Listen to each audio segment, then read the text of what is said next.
এটা আমাদের ঝাপানডাঙ্গা বাজার।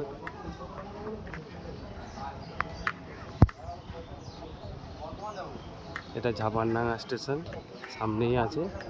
আর আমি আছি ডাউনের দিকে, আর ওপারে আছে ঝাপানডাঙ্গা উচ্চ মাধ্যমিক বিদ্যালয়, গার্লস স্কুল এবং বয়েজ স্কুল দুটোই আছে, এমনকি প্রাইমারি স্কুলও আছে। তো এপারে মোটামুটি 3-4টে গ্রাম পায়ে হেঁটে ওপারে স্কুলে পড়তে যায়।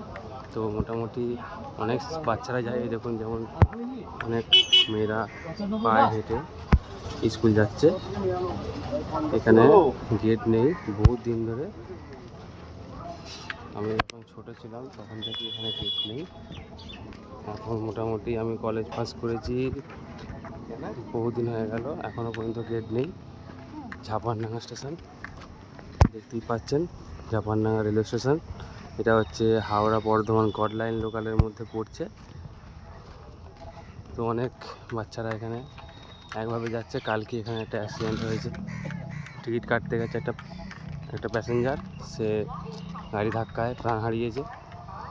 এখানে কোনো গেটই নেই, গাড়ি খবর হচ্ছে। এটা হচ্ছে প্রত্যেক মানুষ এইভাবেই প্রতিদিন লাইন পার হয়। তো আমার মনে হয় যে এখানে একটা অবশ্যই গেট দরকার আছে, এদিকেও রাস্তা আছে। তো আমার মোবাইল সব আছে, তো আমি ভাবছিলাম এই ভিডিওটা না করলেই নয়। বর্তমানে শুভেন্দু অধিকারী মুখ্যমন্ত্রী হয়েছে, তো উনি যদি এই ভিডিওটা দেখেন তো উনি হয়তো ভবিষ্যতে আমাদের জন্য একটা উন্নত গেট ব্যবস্থা করে দেবেন, যাতে আমরা খুবই খুশি হব। এই দেখুন ওপারে বাইক দিয়ে মানুষ যাচ্ছে, বাইক নিয়ে সাইকেল নিয়ে চলে যাচ্ছে, রাস্তায় এপারেও আছে ওপারেও আছে, কিন্তু একটা গেট এখানে নেই। যেটা আমরা অনেকবারই আবেদন করেছি পঞ্চায়েতে, কিন্তু পঞ্চায়েত থেকে সব হলো আমাদের আন্ডারে নেই, তো এইসব কিছু করা যাবে না।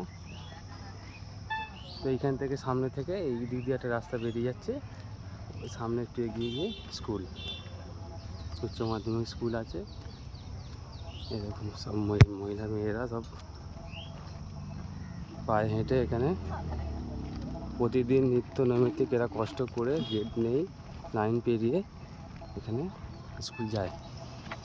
তো মুখ্যমন্ত্রী শুভেন্দু অধিকারীর কাছে আমার আবেদন এটাই যে এখানে একটা ভালো গেট দরকার আছে,